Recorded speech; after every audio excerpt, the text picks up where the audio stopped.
Ya en septiembre, ya en el mes de las PASO, ya en una fecha propicia para hablar aquí junto a Nicolás Fiorentino de cómo ha sido este recorrido, cómo han sido las campañas. Se me ocurre, Nicolás, de entrada, que podemos, a partir de las frases, contar que hubo más polémica que propuestas en sí, y hasta incluso a partir de las frases, te pregunto si coincidís con lo siguiente. No se sabe quién perdió más desde lo que han declarado parte de sus propias fuerzas, ¿no? Hacer la evaluación es muy difícil.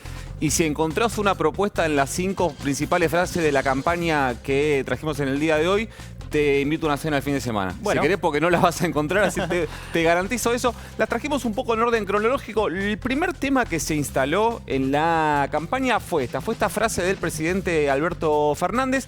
Primer dato, la campaña dirigida por la frase de una persona que no es candidata. Claro. Si bien está muy al frente de la campaña, ¿de qué hablamos? Bueno, de cuando el presidente Alberto Fernández pidió disculpas cuando fue el brindis en la Quinta de Olivos.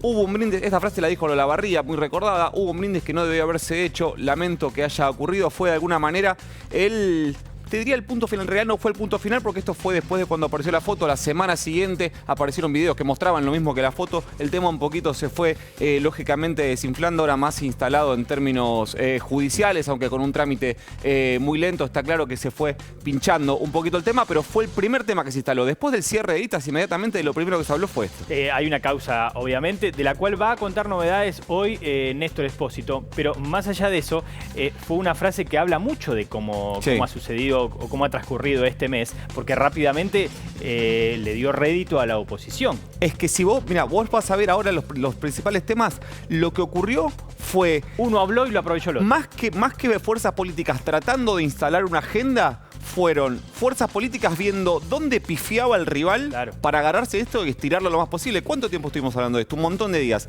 Vamos a ir ahora a otra frase, en este caso sí, de un candidato, Ricardo López Murphy. Bueno, parecía que es un tema que para mí era saldado, pero evidentemente en cada elección aparece alguna figura que pone en duda este registro histórico. Dijo, no hay 30.000 desaparecidos. Fue un número artificialmente inflado. Sabemos que detrás de cada vez que aparece esta posición hay una intención de captar a un determinado electorado. Después evaluaremos si es muy grande, si es muy chiquito, si es ínfimo, si es migratorio, si va de un lado a otro. ¿Pero lo ves redituable incluso?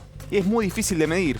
Muy difícil de medir. Llamaría tanto la atención, ¿no? Que sí, me parece muy peligroso en términos políticos. Va siendo hora, me parece que los mismos dirigentes políticos que viven diciendo, bueno, nos tenemos que poner de acuerdo en 3, 4 cosas, todas las fuerzas para seguir adelante. Hay cosas de las que estamos todos de acuerdo. Bueno, si en esta no estamos de acuerdo, muy difícil ponerse de acuerdo en todas las demás. Y lo llamativo que sea recurrente, ¿no? Que hoy fue López Murphy y antes habían sido otros. Sí, Darío Lopérfido, por ejemplo, Graciela Fernández Mejía en su momento. Vamos a pasar a tercera. Sí, una tercera que es, bueno, otra también figura de mucha relevancia, que tampoco es candidato con el primer caso, es el expresidente Mauricio Macri diciendo, el gobierno está haciendo un desastre, tiene un récord de deuda. Ahí te hago un asterisco. Sí. Porque si bien esto es una frase más, creo que el único eje de campaña de uno y otro lado, claro, el único punto en común de campaña fue la deuda.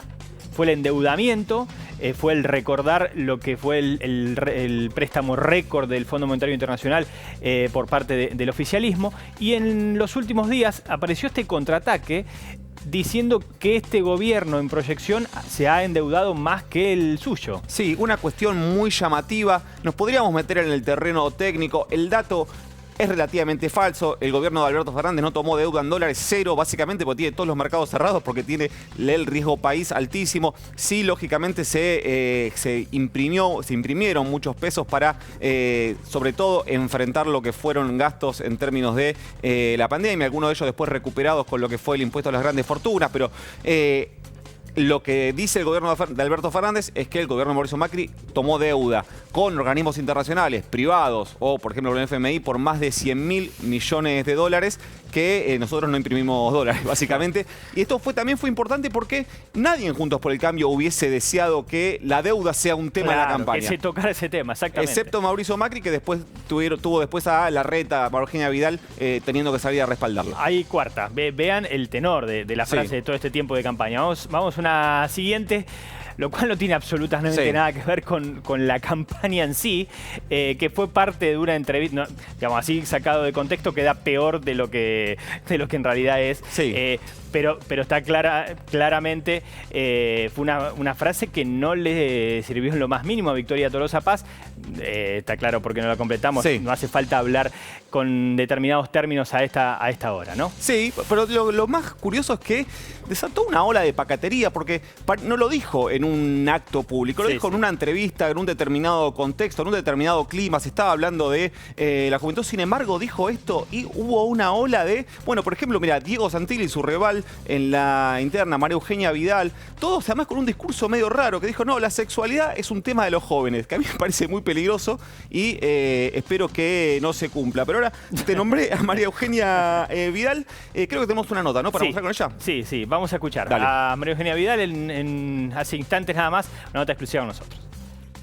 En esta elección lo que vamos a decidir es qué país queremos, si queremos ponerle un freno al gobierno nacional, que no haya mayorías absolutas en la Cámara de Diputados, y también vamos a decidir qué camino queremos tomar, si el de escuelas cerradas, si el del adoctrinamiento que avala el presidente, si el de mayor pobreza y el de menor libertad, o un país que apueste a la libertad, al trabajo y a la educación. Muchas gracias. El adoctrinamiento me lleva a que podrías haber incluido esa frase de Alberto Fernández cuando se refirió, ¿no? a la docente que hablaba de política con su alumno, ese tipo de frases. Sí. Vidal tuvo la suya también. Sí, tuvo esta que es recurrente, no es la primera vez que lo dice María Eugenia Vidal, ya lo había dicho anteriormente, dijo, una cosa es fumarte un porro en Palermo un sábado de la noche y otra es vivir en la 2124, la Villa 2124, la 1114, la del Bajo Flores, rodeado de narcos. Hay dos cosas para tener en cuenta. Primero, que habla de dos villas de la Ciudad de Buenos Aires con narcos, que la responsabilidad de la seguridad de la Ciudad de Buenos Aires es del gobierno de la ciudad. Es decir, si hay narcos en las villas, es responsabilidad del gobierno de la ciudad. Me parece que se le pasó ese dato. Y segundo, que es cierto, es muy distinto, porque son muy distintos los efectos, los resultados que tienen. Por ejemplo, mira, te doy dos datos nada más. Entre 2019 y agosto de 2020 se iniciaron como 29.000 causas por tenencia de marihuana, 512% más que el año anterior. Adivina en qué barrio fueron las principales detenciones, y te lo digo rápido, la Comuna 1, Retiro y Villa 31, Barracas, Pompeya. Sí que es cierto, en términos de legalización, si vos te fumás un porro en Palermo, tenés muchísimas menos posibilidades, casi nulas, de tener problemas con la policía, como si las tenés en los barrios más vulnerables de la ciudad. Le respondió el gobernador Axel Kicillof a María Eugenia Vidal puntualmente sobre este punto. Lo escuchamos. Sí, lo escuché, lo vi por las redes, la verdad que no había visto la nota. Y hay que dejarlos hablar, porque cuanto más hablan, más aparece como fogonazos lo que realmente piensan. Y la verdad que exhibe un pensamiento no solo tremendamente discriminador, sino que se explica bien por qué se vuelve a capital, ¿no? Porque se ve que lo que ocurre de manera muy difundida en la provincia de Buenos Aires es algo que no llega a comprender y que le desata este tipo de pensamientos. Así que bueno, está bien que hablen, que opinen, así cuando la sociedad vota, como decía el otro día en La Plata, ¿no? Ojalá hubiera una ley de etiquetado frontal para candidatos y pudiera verse bien qué es lo que realmente piensan, opinan, sienten, y luego llevan a la práctica cuando les toca la responsabilidad de gobierno. Alberto Fernández, Mauricio Macri, López Murphy, Victoria Tolosa Paz y María Eugenia Vidal. Hemos repasado, independientemente del color político, por las distintas frases, por las 5 frases de cabecera de campaña o bien del tiempo de campaña, porque algunas no están relacionadas directamente. Y hay un bonus track. Sí, una joyita que pasó en el día de hoy. El ex ministro de Defensa, Oscar Aguayo, no tiene que ver con la campaña, pero me parecía importante destacarlo. Le preguntaron por el envío de armamento a Bolivia durante el trámite final del gobierno de Alberto Fernández en pleno golpe de Estado de Evo Morales. Él era el ministro ministro de Defensa. El armamento viajó en un avión de la Fuerza Aérea y mira cuál fue su respuesta. Dijo, ¿a quién le puede interesar que hayan subido municiones de goma a un avión? A mí me resulta llamativo el término interesar. Sí. Como si esto fuese... no sé, me lleva, no sé, a un productor periodístico diga, ¿interesa este tema o no? Sí. Cuando está hablando el ex ministro de Defensa, uno de los implicados en la causa. La verdad que reducirlo a que pueda ser un tema que interese a la opinión pública es, primero, desconocer su cargo, absolutamente, olvidar su cargo y subestimar a quien lo escucha, ¿no? La frase. Y además, Ari, también minimizar. Está claro que lo que pasó con la economía en muchos aspectos sociales, ni hablar con la justicia durante el gobierno de Mauricio Macri, tiene mucha tela para cortar, mucho para mirar, pero en términos de política internacional es muy difícil encontrar un hecho más grave que este, independientemente después hasta dónde lleguen las responsabilidades políticas, que eso lo determinará la justicia y no nosotros. Pero enviar armamento por contrabando a un país con un conflicto interno que termina en un golpe de Estado, la verdad que a mí me parece que es un tema que debería interesarle a muchas personas, no como sostiene el ex ministro de Defensa del gobierno de Mauricio Macri, que es algo que, según él, no debería interesarle a nadie. Muy completo, Nico, gracias.